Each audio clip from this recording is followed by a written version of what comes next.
Good morning! Happy weekend! At dating a week in Rugi tayo jay study tayo the second letter of Paul to the Thessalonians. This is a follow-up letter to the muna nga letter na is First Thessalonians. Okay. The letter to the Thessalonians insurat na as a letter of encouragement. Okay? Ito yung second letter na is a letter of clarification. Apa nga clarification? Gamin, the encouragement into the Paul to those Thessalonians was that Jesus is coming back soon. The imminent return of our Lord Jesus Christ. Kat na misinterpret na gajay nag-agdindingag kanya na. So he had to write a second letter to clarify the encouragement. Okay? So before we go to our text this morning, siguro ang-pray tayo pa. Heavenly Father, mas masalamat kami tinto yung tiyempo nga adalon mi iti sarita yo. May your word enlighten us, encourage us, and empower us, Lord, to do your will. In Jesus' name we pray. Amen. Okay. Okay, let me read it first. Let me read to you the first part of the second letter to the Thessalonians. Paul, Silas, and Timothy, to the church of the Thessalonians in God our Father and the Lord Jesus Christ. Grace and peace to you from God the Father and the Lord Jesus Christ. We ought always to thank God for you, brothers, and rightly so, because your faith is growing more and more, and the love every one of you has for each other is increasing.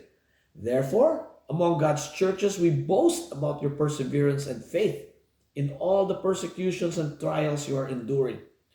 All this is evidence that God's judgment is right, and as a result, you will be counted worthy of the kingdom of God for which you are suffering. God is just. He will pay back trouble those who trouble you and give relief to you who are troubled and to us as well. This will happen when the Lord Jesus is revealed from heaven in blazing fire with powerful angels. He will punish those who do not know God and do not obey the gospel of our Lord Jesus. They will be punished with everlasting destruction and shut out from the presence of the Lord and from the majesty of his power on the day he comes to be glorified in his holy people and to be marveled at among all those who have believed. This includes you because you believed our testimony to you.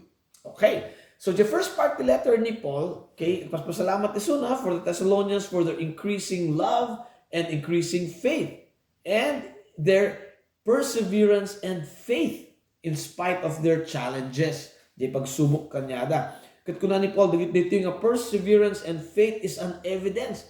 Okay? Evidence that they are truly children of God, worthy of the kingdom of God. Ebidensya data. Then it comes to text tayo, the main text tayo, verse 6. God is just. Okay. Inyatikat na sa God is just. Okay. God is perfect. Nalaka nga awatan. God is righteous. Nalaka nga awatan. May pagdugtong tayo, God is perfect, God is righteous. Now, the righteousness of God is perfect. Kahit nasaan, He will treat all of creation perfectly. So, amin tayo, God will treat perfectly. Alright? Napiti ko natin Bible tukol ti Diyos. Number 1, He shows no partiality. Awat ti favoritism kiniya po Diyos. Acts 10:34. Then Peter replied, I see very clearly that God shows no favoritism. Number 2, God is just when giving rewards. Okay, no kita sulat reward, it's just. Hebrews 6:10. For God is not unjust. God will not forget how hard you have worked for Him and how you have shown your love to God by caring for other believers as you still do. And number 3, God is just when giving punishment. Colossians 3:25, kunana. But if you do what is wrong, you will be paid back for the wrong you have done. For God has no favorites. So going back to our text, kunana, God is just. Okay? God will pay back those who trouble you.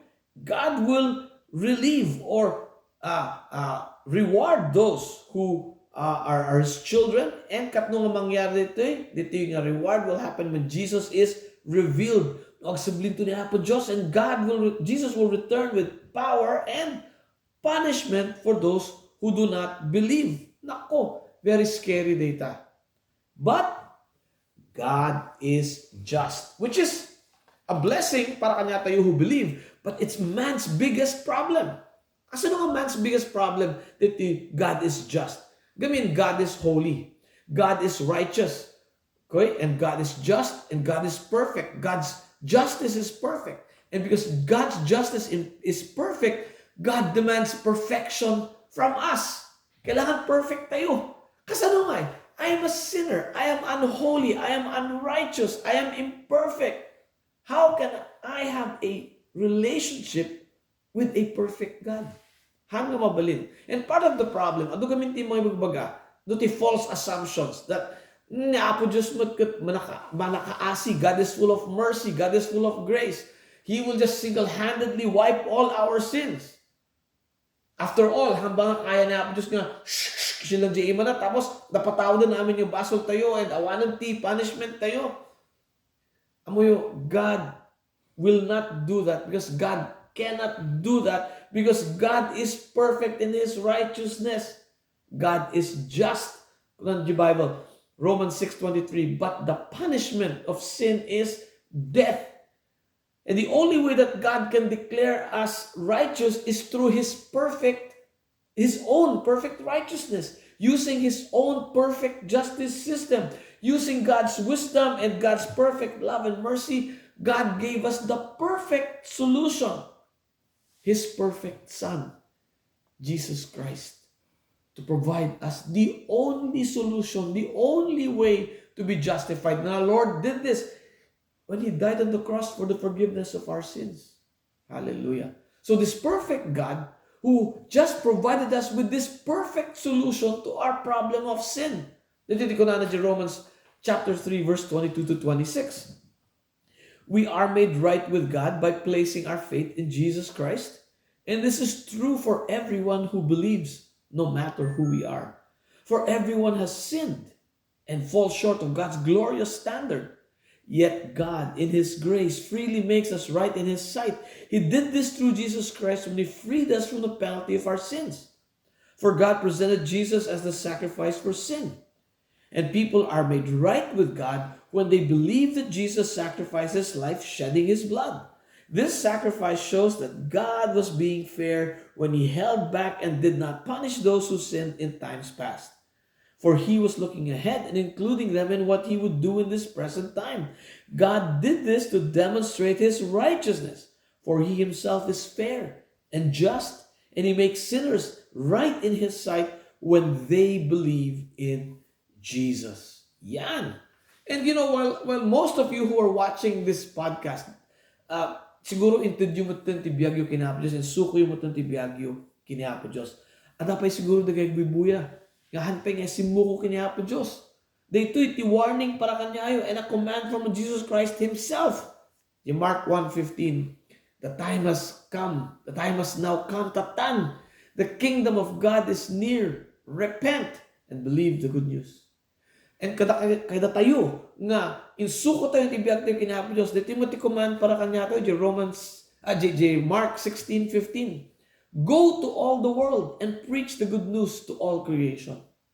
Dito ti command para kanya tayo. And some of you are probably struggling kasi nung arami na dito nga command. Here's my suggestion. Do dito nga video, dito nga daily podcasts nga mauawat nyo ang po kanya. Kat makatulong kanyayo iti the increasing your knowledge of God and drawing you closer to God. Apingihan nyo ngayon na i-share dito nga video and share these podcasts to the people that you love, your friends and your family. In the past, people used to message me, Pastor Raymond, paki-share yung man dito, tikapsat ko, kanak ka. And I'll do that. Idagdag ko yung sunod yung listahan ipadpadalak nga podcasts, na daily kaditi nga video. So here is my suggestion. No ay kayo ti directly nga mangipaw it kanyada. You know what it will show them? It will show them that you care. And that's only my suggestion. God is perfect and God is just and God has provided for us perfect forgiveness, but only through our perfect Lord, our Lord Jesus Christ. Amen? Let's pray. Heavenly Father, thank you matitid yung tiyempo, nga adalan mi ti sarita yo. May your word, Lord, may your word just touch hearts today. And we preach your name to all the world. Amen. Have a great week and God bless you.